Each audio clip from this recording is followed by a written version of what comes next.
प्रेम से बोलिए श्री सत्यनारायण भगवान की जय। मेरे प्यारे दोस्तों, आज पूर्णमासी के दिन मैं आप सभी को सुनाने जा रही हूँ भगवान सत्यनारायण की व्रत कथा। सत्यनारायण की कथा कराने से सुख समृद्धि बनी रहती है। ऐसा माना जाता है कि जो लोग इस कथा को सुनते हैं उनकी सभी मनोकामनाओं की पूरी होती है। साथ ही इस व्रत को करने से जीवन के सभी दुख और दरिद्रता का नाश हो जाता है। घर में अन्न धन की भंडार भर जाती है। इस कथा को पूरा जरूर सुनिएगा। अगर अच्छी लगे तो कमेंट बॉक्स में श्री सत्यनारायण की जय अवश्य लिखें। अब सुनिए कथा। एक समय की बात है, नैमिषारण्य तीर्थ में सौनकादि 88,000 ऋषियों ने श्री सूत जी से पूछा, हे प्रभु, इस कलयुग में वेद विद्या रहित मनुष्य को प्रभु भक्ति किस प्रकार मिल सकती है तथा उनका उद्धार कैसे होगा? हे मुनिश्रेष्ठ, कोई ऐसा तप बतलाइए जिससे थोड़ा समय में ही पुण्य मिले और मनोवांछित फल भी मिल जाए। इस प्रकार की कथा सुनने की हम इच्छा रखते हैं। सर्व शास्त्रों के ज्ञाता सूत जी बोले, हे वैष्णवों, मैं पूज्य, आप सभी ने प्राणियों के हित की बात पूछी है, इसलिए मैं एक ऐसे श्रेष्ठ व्रत को आप लोगों को बतलाऊंगा जिसे नारद जी ने लक्ष्मी नारायण जी से पूछा था और श्री लक्ष्मीपति ने मुनिश्रेष्ठ नारद जी से कहा था। आप सब इसे ध्यान से सुनिए। एक समय की बात है, योगीराज नारद जी दूसरे के हित की इच्छा लिए अनेकों लोकों में घूमते हुए मृत्यु लोक में आ पहुँचे। यहाँ उन्होंने अनेक योनियों में जन्मे प्राय सभी मनुष्यों को अपने कर्मों द्वारा अनेक दुखों से पीड़ित देखा। उनका दुख देखकर नारद जी सोचने लगे कि कैसा यत्न किया जाए जिसके करने से निश्चित रूप से मानव के दुखों का अंत हो जाए। इसी विचार पर मनन करते हुए वह विष्णु लोक में गए। वहाँ वह देवों के इस नारायण की स्तुति करने लगे, जिनके हाथों में शंख चक्र गदा और पद्म थे, गले में वरमाला पहने हुए थे। स्तुति करते हुए नारद जी बोले, हे भगवान, आप अत्यंत शक्ति से संपन्न है। मन तथा वाणी भी आपको नहीं पा सकती है। आपका आदि मध्य तथा अंत नहीं है। निर्गुण स्वरूप सृष्टि के कारक भक्तों को दुख दूर करने वाले हैं। आपको मेरा नमस्कार है। नारद जी की स्तुति सुन विष्णु भगवान बोले, हे मुनिश्रेष्ठ, आपके मन में क्या बात है? आप किस काम के लिए पधारे हैं, उसे निसंकोच कहे। इस पर नारद मुनि बोले कि मृत्यु लोक में अनेक योनियों में जन्मे मनुष्य अपने कर्मों के द्वारा अनेकों दुख से दुखी हो रहे हैं। हे नाथ, आप मुझ पर दया रखते हैं तो बतलाइए कि वो मनुष्य थोड़े प्रयास से ही अपने दुख से कैसे छुटकारा पा सकते हैं। श्री हरि बोले, हे नारद, मनुष्यों की भलाई के लिए तुमने बहुत अच्छी बात पूछी है। जिसके करने से मनुष्य मोह से छूट जाता है, वह बात मैं कहता हूँ, उसे सुनो। स्वर्ग लोक व मृत्यु लोक दोनों में एक दुर्लभ उत्तम व्रत है जो पुण्य देने वाला है। आज प्रेमवश होकर मैं उसे तुमसे कहता हूँ। श्री सत्यनारायण भगवान का यह व्रत अच्छी तरह विधान पूर्वक करके मनुष्य तुरंत ही यहाँ सुख भोग कर मरने पर मोक्ष को पाता है। श्री हरि के वचन सुन नारद जी बोले कि उस व्रत का फल क्या है और उसका विधान क्या है? यह व्रत किसने किया था? इस व्रत को किस दिन करना चाहिए? सब कुछ विस्तार से बतलाइए। नारद की बात सुनकर श्री हरि बोले, दुख व शोक को दूर करने वाला, यह सभी स्थानों पर विजय दिलाने वाला है। मानव को भक्ति व श्रद्धा के साथ शाम को श्री सत्यनारायण की पूजा धर्म परायण होकर ब्राह्मणों व बंधुओं के साथ करनी चाहिए। भक्ति भाव से ही नैवेद्य, केले का फल, घी, दूध और गेहूं आटा सवाया ले। गेहूं के स्थान पर साठी का आटा, शक्कर तथा गुड़ लेकर वह सभी भक्षण योग्य पदार्थों को मिलाकर भगवान का भोग लगाए। ब्राह्मणों सहित बंधु बांधवों को भी भोजन कराए, उसके बाद स्वयं भोजन करे। भजन कीर्तन के साथ भगवान की भक्ति में लीन हो जाए। इस तरह सत्यनारायण भगवान का यह व्रत करने पर मनुष्य की सारी इच्छाएं निश्चित रूप से पूरी होती है। इस कली काल अर्थात कलयुग में मृत्यु लोक में मोक्ष का यही एक सरल उपाय बताया गया है। इति श्री सत्यनारायण व्रत कथा का प्रथम अध्याय यहीं पर संपूर्ण हुआ। अब सुनिए दूसरा अध्याय। जी बोले, हे ऋषियों, जिसने पहले समय में इस व्रत को किया था उसका इतिहास कहता हूँ, ध्यान से सुनो। सुंदर काशीपुरी नगरी में एक अत्यंत निर्धन ब्राह्मण रहता था। भूख प्यास से परेशान वह धरती पर घूमता रहता था। ब्राह्मणों से प्रेम करने वाले भगवान ने एक दिन ब्राह्मण का वेश धारण कर उसके पास जाकर पूछा, हे ब्रीप, नित्य दुखी होकर तुम पृथ्वी पर क्यों घूमते हो? दीन ब्राह्मण बोला, मैं निर्धन ब्राह्मण हूँ, भिक्षा के लिए धरती पर घूमता हूँ। हे भगवान, यदि आप इसका कोई उपाय जानते हो तो बतलाए।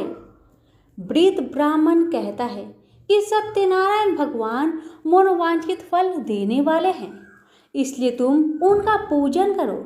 इसे करने से मनुष्य सभी दुखों से मुक्त हो जाता है। वृद्ध ब्राह्मण बनकर आए सत्यनारायण भगवान उस निर्धन ब्राह्मण को व्रत का सारा विधान बताकर अंतर ध्यान हो गए।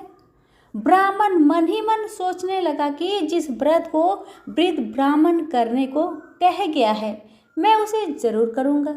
यह निश्चय करने के बाद उसे रात में नींद नहीं आई।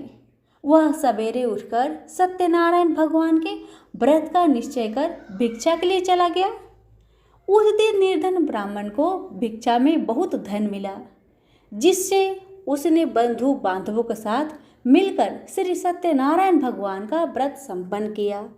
भगवान सत्यनारायण का व्रत संपन्न करने के बाद वह निर्धन ब्राह्मण सभी दुखों से छूट गया और अनेक प्रकार की संपत्तियों से युक्त हो गया। उसी समय से यह ब्राह्मण हर माह इस व्रत को करने लगा। इस तरह से सत्यनारायण भगवान के व्रत को जो मनुष्य करेगा वह सभी प्रकार के पापों से छूटकर मोक्ष को प्राप्त होगा। जो मनुष्य इस व्रत को करेगा वह सभी दुखों से मुक्त हो जाएगा। सूत जी बोले कि इस तरह से नारायण जी का कहा हुआ श्री सत्यनारायण व्रत को मैंने तुमसे कहा। हे ब्रीपो, मैं अब और क्या कहूँ? हे मुनिवर, संसार में उस ब्रीप से सुनकर और किस ने इस व्रत को किया, हम सब इस बात को सुनना चाहते हैं। इसके लिए हमारे मन में श्रद्धा का भाव है। सूत जी बोले, हे मुनियों, जिसने इस व्रत को किया है वह सब सुनो। एक समय वही ब्रीप धन व ऐश्वर्य के अनुसार अपने बंधु बांधवों के साथ इस व्रत को करने को तैयार हुआ। उसी समय एक लकड़ी बेचने वाला बूढ़ा आदमी आया और लकड़ियां बाहर रखकर अंदर ब्राह्मण के घर में गया। प्यास से दुखी वह लकड़हारा उनको व्रत करते देख ब्रीप को नमस्कार कर पूछने लगा कि आप यह क्या कर रहे हैं तथा इसे करने से क्या फल मिलेगा, कृपया मुझे भी बताए। ब्राह्मण ने कहा कि सब मनोकामनाओं को पूरा करने वाला यह सत्यनारायण भगवान का व्रत है।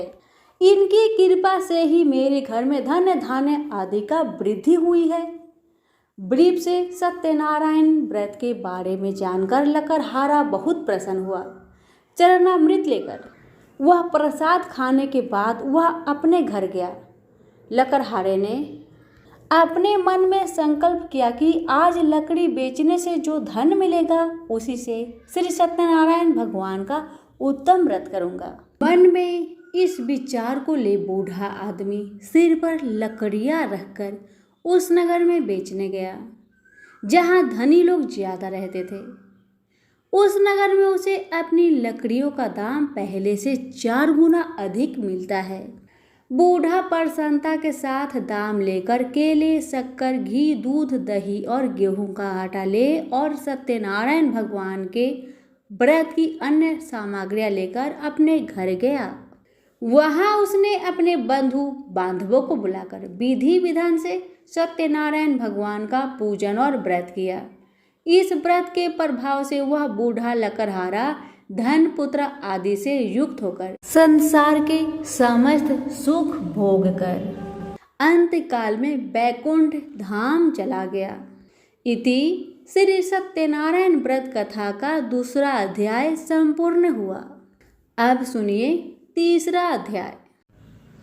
सूत जी बोले, हे श्रेष्ठ मुनियों, अब आगे की कथा कहता हूँ। पहले समय में उल्का मुख नाम का एक बुद्धिमान राजा था। वह सत्यवक्ता और जितेंद्रिय था। प्रतिदिन देव स्थानों पर जाता और निर्धनों को धन देकर उनके कष्ट को दूर करता था। उसकी पत्नी कमल के समान मुख वाली तथा सती साध्वी थी। भद्रशिला नदी के तट पर उन दोनों ने श्री सत्यनारायण भगवान का व्रत किया। उसी समय साधु नाम का एक वैश्य आया। उसके पास व्यापार करने के लिए बहुत सा धन भी था। राजा को व्रत करने देखकर वह विनय के साथ पूछने लगा, हे राजन, भक्ति भाव से पूर्ण होकर आप यह क्या कर रहे हैं? मैं सुनने की इच्छा रखता हूँ, तो आप मुझे बतलाइए। राजा बोला, हे साधु, अपने बंधु बांधवों के साथ पुत्र आदि की प्राप्ति के लिए महाशक्तिमान श्री सत्यनारायण भगवान का व्रत व पूजन कर रहा हूँ। राजा के वचन सुन साधु आदर से बोला, हे राजन, मुझे इस व्रत का सारा विधान कहिए। आपके कथा अनुसार मैं भी इस व्रत को करूंगा। मेरी भी संतान नहीं है और इस व्रत को करने से निश्चित रूप से मुझे संतान की प्राप्ति होगी। राजा से व्रत का सारा विधान सुन व्यापार से निवृत्त हो वह अपने घर गया। साधु वैश्य ने अपनी पत्नी को संतान देने वाले इस व्रत का वर्णन कह सुनाया और कहा कि जब मेरी संतान होगी तब मैं इस व्रत को करूंगा। साधु ने इस तरह के वचन अपनी पत्नी लीलावती से कहे। एक दिन लीलावती पति के साथ आनंदित हो सांसारिक धर्म में प्रवृत्त होकर सत्यनारायण भगवान की कृपा से गर्भवती हो गई। 10वें महीने में उसके गर्भ से एक सुंदर कन्या ने जन्म लिया। दिनों दिन वह ऐसे बढ़ने लगी जैसे कि शुक्ल पक्ष का चंद्रमा बढ़ता है। माता पिता ने अपनी कन्या का नाम कलावती रखा। एक दिन लीलावती ने मीठे शब्दों में अपने पति को याद दिलाया कि आपने सत्यनारायण भगवान के जिस व्रत को करने का संकल्प किया था उसे करने का समय आ गया है। आप इस व्रत को करिए। साधु बोला कि हे प्रिय, इस व्रत को मैं उसके विवाह में करूंगा। इस प्रकार अपनी पत्नी को अवशासन देकर वह नगर को चला गया। कलावती पिता के घर में रहकर वृद्धि को प्राप्त हो गई। साधु ने एक बार नगर में अपनी कन्या को सखियों के साथ देखा तो तुरंत ही दूत को बुलाया और कहा कि मेरी कन्या की योग वर देखकर आओ। साधु की बात सुनकर दूत कंचन नगर में पहुंचा और वहां देखभाल कर लड़की के सुयोगवानिक पुत्र को ले आया। सुयोग लड़के को देख साधु ने बंधु बांधवों को बुलाकर अपनी पुत्री का विवाह कर दिया। लेकिन दुर्भाग्य की बात ये कि साधु ने अभी भी श्री सत्यनारायण भगवान का व्रत नहीं किया। इस पर श्री भगवान क्रोधित हो गए और श्राप दिया कि साधु को अत्यधिक दुख मिले। अपने कार्य में कुशल साधु बनिया जामाई लेकर समुद्र के पास स्थित होकर रत्नासारपुर नगर में गया। वहां जाकर दामाद ससुर दोनों मिलकर चंद्रकेतु राजा के नगर में व्यापार करने लगे। एक दिन भगवान सत्यनारायण की माया से एक चोर राजा का धन चुराकर भाग रहा था। उसने राजा के सिपाहियों को अपना पीछा करते देख चुराया हुआ धन वहां रख दिया जहां साधु अपने जामाई के साथ ठहरा हुआ था। राजा के सिपाहियों ने साधु वैश्य के पास राजा का धन पड़ा देखा तो वह ससुर जमाई दोनों को बांधकर प्रसन्नता से राजा के पास ले गए और कहा कि उन दोनों चोरों को हम पकड़ लाए हैं, आप आगे की कार्यवाही की आज्ञा दे। राजा की आज्ञा से उन दोनों को कठिन कारावास में डाल दिया गया और उनका सारा धन भी उनसे छीन लिया गया। श्री सत्यनारायण भगवान के श्राप से साधु की पत्नी भी बहुत दुखी हुई। घर में जो धन रखा था उसे चोर चुरा ले गए। शारीरिक तथा मानसिक पीड़ा व भूख प्यास से अति दुखी हो अन्न की चिंता में कलावती ब्राह्मण के घर गई। वहां उसने श्री सत्यनारायण भगवान का व्रत होते देखा। फिर कथा भी सुनी। वह प्रसाद ग्रहण कर वह रात को घर वापस आई। माता ने कलवाती से पूछा कि हे पुत्री, अब तक तुम कहाँ थी? तेरे मन में क्या है? कलावती ने अपने माता से कहा, हे माता, मैंने एक ब्राह्मण के घर में श्री सत्यनारायण भगवान का व्रत देखा है। कन्या के वचन सुन लीलावती भगवान की पूजन की तैयारी करने लगी। लीलावती ने पारिवारिक व बंधुओं सहित सत्यनारायण भगवान का पूजन किया और उनसे वर मांगा कि मेरे पति तथा जमाई शीघ्र घर आ जाए। साथ ही ये भी प्रार्थना की कि हम सबका अपराध क्षमा करे। श्री सत्यनारायण भगवान इस व्रत से संतुष्ट हो गए और राजा चंद्रकेतु को सपने में दर्शन देकर कहा कि हे राजन, तुम उन दोनों वैश्य को छोड़ दो और तुमने उनका जो धन लिया है उसे वापस कर दो।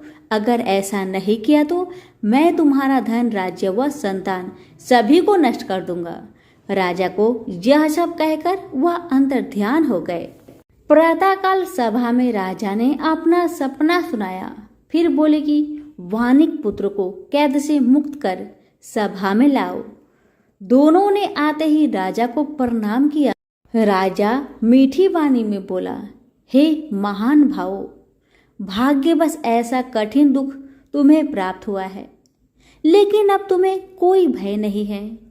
ऐसा कहकर राजा ने उन दोनों को नए वस्त्र भूषण भी पहनाए और जितना धन उनका लिया था उससे 2 गुना धन देकर वापस कर दिया। दोनों वैश्य अपने घर को चल दिए। इति श्री सत्यनारायण भगवान व्रत कथा 3 अध्याय संपूर्ण हुआ। अब सुनिए 4 अध्याय। सूत जी बोले, वैश्य ने मंगलाचार कर अपनी यात्रा आरंभ की और अपने नगर की ओर चल दिए। उनके थोड़ी दूर जाने पर एक दंडी वैश्यधारी श्री सत्यनारायण ने उनसे पूछा, हे साधु, तेरी नाव में क्या है? अभिमानिक बानिक हंसता हुआ बोला, हे दंडी, आप क्यों पूछते हो? क्या धन लेने की इच्छा है? मेरी नाव में तो बेल व पत्ते भरे हुए हैं। वैश्य के कठोर वचन सुन भगवान बोले, तुम्हारा वचन सत्य हो।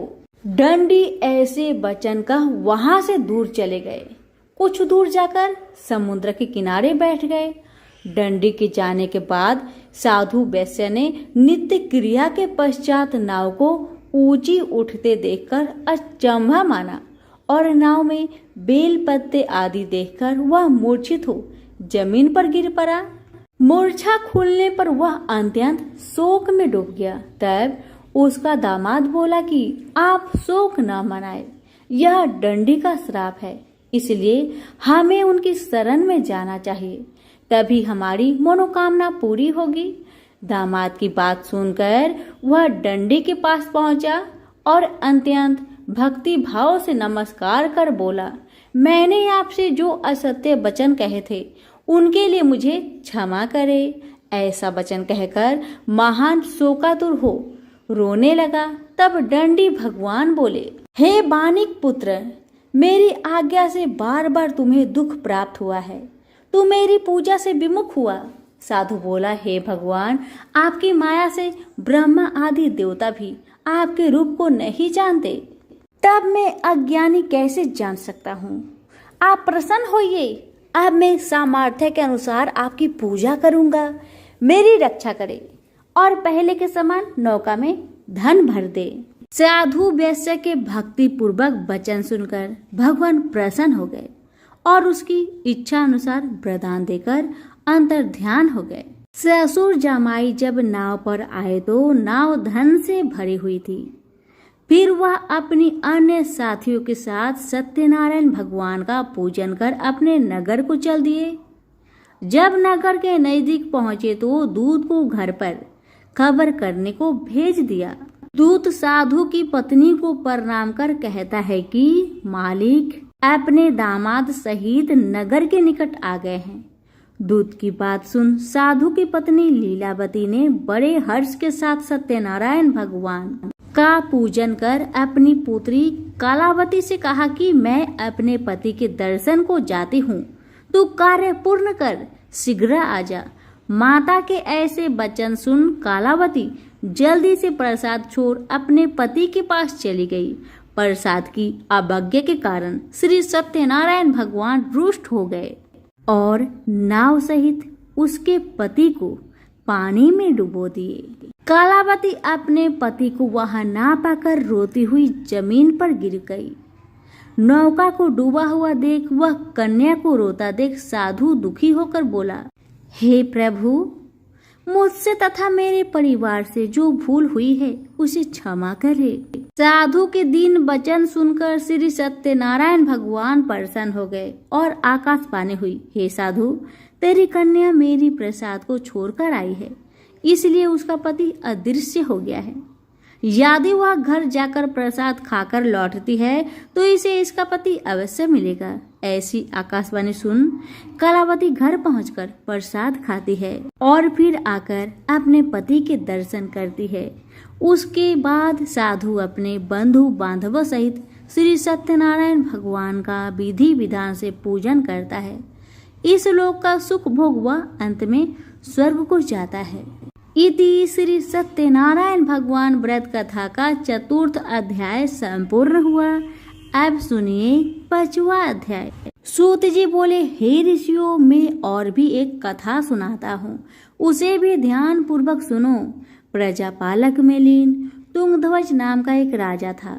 उसने भी भगवान का प्रसाद त्याग कर दुख का सामना किया था। एक बार वन में जाकर वन्य पशुओं को मारकर वह बर के पेड़ के नीचे आया। वहां उसने गौ वालों को भक्ति भाव से अपने बंधुओं सहित सत्यनारायण भगवान का पूजन करते देखा। अभिमानवश राजा ने उन्हें देखकर भी पूजा स्थान में नहीं गया और ना ही उसने भगवान को नमस्कार किया। गौ वालों ने राजा को प्रसाद दिया, लेकिन उसने प्रसाद नहीं खाया और प्रसाद को वहीं छोड़ वह अपने नगर को चला गया। जब वह नगर में पहुंचा तो वहां सब कुछ तहस नहस हुआ पाया तो वह शीघ्र ही समझ गया कि यह सब भगवान ने ही किया है। वह दोबारा गौ वालों के पास पहुंचा और विधि पूर्वक पूजा करके प्रसाद खाया तो श्री सत्यनारायण भगवान की कृपा से सब कुछ पहले जैसा हो गया। दीर्घ काल तक सुख भोगने के बाद मरणों उपरांत उसे स्वर्ग लोक की प्राप्ति हुई। जो मनुष्य परम दुर्लभ इस व्रत को करेगा तो भगवान सत्यनारायण की अनुकंपा से उसे धन धान्य की प्राप्ति होगी। निर्धन धनी हो जाता है और भय मुक्त हो जीवन जीता है। संतानहीन मनुष्य को संतान सुख मिलता है और सारे मनोरथ पूर्ण होने पर मानव अंत काल में वैकुंठ धाम को जाता है। सूत जी बोले, जिन्होंने पहले इस व्रत को किया है अब उनके दूसरे जन्म की कथा कहता हूँ। वृद्ध सतानंद ब्राह्मण ने सुदामा का जन्म लेकर मोक्ष की प्राप्ति की। लकड़हारे ने अगले जन्म में निषाद बनकर मोक्ष प्राप्त किया। उल्का मुख नाम का राजा दशरथ होकर बैकुंठ को गए। साधु नाम के वैश्य ने मोरध्वज बनकर अपने पुत्र को आरे से चीरकर मोक्ष पाया। महाराज तुंगध्वज ने स्वयंभू होकर भगवान में भक्ति युक्त हो कर्म कर मोक्ष पाया। इति श्री सत्यनारायण व्रत कथा का 5वां अध्याय संपूर्ण हुआ। तो प्रेम से बोलिए श्री सत्यनारायण भगवान की जय।